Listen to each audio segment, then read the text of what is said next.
President-elect Donald Trump's return to office is putting a spotlight on the U.S. penitentiary in Terre Haute, which houses federal death row. And as George Hale reports, here in Bloomington, a small community of death row spiritual advisors is struggling to support the prisoners to whom they minister and each other. Ross Martini Eiler tries to lead a simple life tuning pianos part-time. That's by design. Years ago, he made a commitment to voluntary poverty. So I just spend part-time tuning pianos as a way of bringing in income to support our family, which is great. I love it. Eiler is a Mennonite, and he also serves as a lay Episcopalian minister to incarcerated people. So I have the blessing and the burden of spending lots of time with lots of people who've got a lot of baggage. We all have lots of baggage, but some people's is much more visible. In 2021, Eiler got a call from an attorney representing a Lithuanian man sentenced to death with a Russian co-defendant for a series of kidnappings and murders that began in the early 2000s. The lawyer wanted to know if Eiler would be willing to serve as his spiritual advisor. I've been Minister of Record for Yuri Kadamov for about 3 years. He is a complicated guy who did some terrible things, but he has, at least as far as I have known him, he has aged and matured and is a kindly soul. Ministers of record have special permission to serve a prisoner's spiritual needs. For those working with someone sentenced to death, there's another commitment. I had to consider when I was initially approached was considering being in the death chamber with him and whether I had the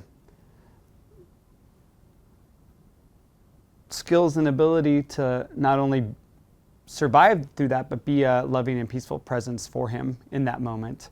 Back in 2021, executions were a distant concern. President Joe Biden entered office as the first president in U.S. history to oppose capital punishment. Later that year, his Attorney General Merrick Garland issued a moratorium on federal executions. That move followed an unprecedented spree of executions carried out by the Trump administration. In 6 months, the administration executed 13 Americans, more than any president in a century, at a penitentiary in Terre Haute where all federal executions take place. But Garland's moratorium didn't come as a surprise. Biden campaigned on abolishing the federal death penalty. With less than 2 months left in office, the chances of that happening are slim, but he has options. For the 40 men on federal death row, the only hope is a commutation from a death sentence to life in prison without the possibility of parole. As the head of the executive branch, Biden has that unfettered authority. Hundreds of organizations, including Amnesty International, Human Rights Watch, and the American Civil Liberties Union, are calling on the president to grant clemency, not just for individual prisoners, but to everyone on death row. It would also be unprecedented, at least at the federal level. But Biden is an unprecedented president, in that none of his predecessors took office as an opponent of capital punishment. I think it's not the only thing that's different about this process. We know so much more about how the federal death penalty has been used, particularly in the wake of the 13 executions that occurred during the previous administration. The executions under Trump happened at a rapid pace in the middle of a pandemic and despite major unresolved issues in many of the cases. Convincing Biden to commute the death sentences of some of those remaining on death row could be a hard sell for the public. They include Dylan Roof, a white supremacist who shot and killed 9 people at an African-American church in Charlottesville. The so-called Boston bomber Dzhokhar Tsarnaev is fighting a federal death sentence. An anti-Semitic shooter, Robert Bowers, killed 11 people at a synagogue in Pittsburgh. Death penalty abolitionists think they've identified one advantage they didn't have with previous leaders. President Biden is a practicing Catholic. The church opposes capital punishment. I just wrote him a letter. So I had some friends who said they would get it before his eyes. In conscience, I had to do that.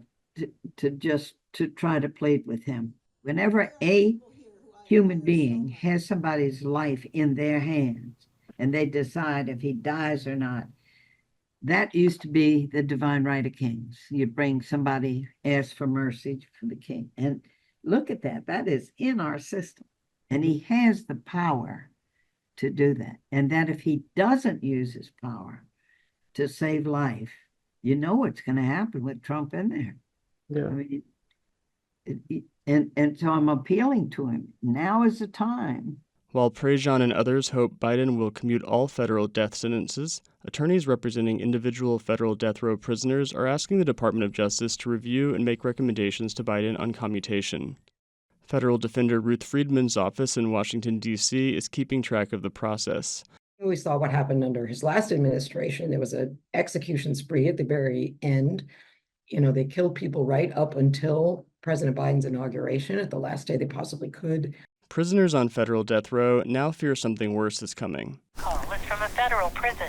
You will not be charged for this call. This call is from Rajon Taylor. Rajon Taylor, who was sentenced to death for his role in the murder of a French chef in Georgia, called his spiritual advisor, Laura LeSertmer, last weekend at her home on the north side of Bloomington. Hey, Rajon. Taylor is among at least 27 of the 40 who have filed for executive clemency, according to a review of records by WTIU. Taylor says he's been trying to find out why so many of the other prisoners haven't applied. One guy told me that he didn't file because he doesn't want to be old in prison. I don't think people realize that even just languishing on death row all of these years, we're just existing in like extreme deprivation. And after a period of time, it's just like, what am I doing it for? Some guys said they came here to die, so they're not even trying to file anything. And some guys also look at it like, oh, they're innocent and they're not asking for no mercy and they didn't do anything wrong. True. So again, you just have varying reasons. After talking with Taylor, LeSertmer said he'd been struggling since election night. His best friend was among those executed in 2020. He's like, I can't see this for my community again. I can't go through this again with them. And it just really, like, the urgency of everything kind of snowballed in that moment. LeSertmer says that while the small community of ministers of record based in Bloomington are trying to do what they can to help the prisoners in the wake of the election result, they're also leaning on each other and finding ways to fight back. What we can do with this despair is funnel it into action for getting Joe Biden to grant clemency or to do away with death row. Like, this is the moment. For Indiana News Desk, I'm George Hale. Indiana is also resuming executions. The state plans to execute Joseph Corcoran on December 18th in Michigan City. It would be the first state execution since 2009. Corcoran's attorneys have filed a stay of execution, citing his persistent paranoid schizophrenia.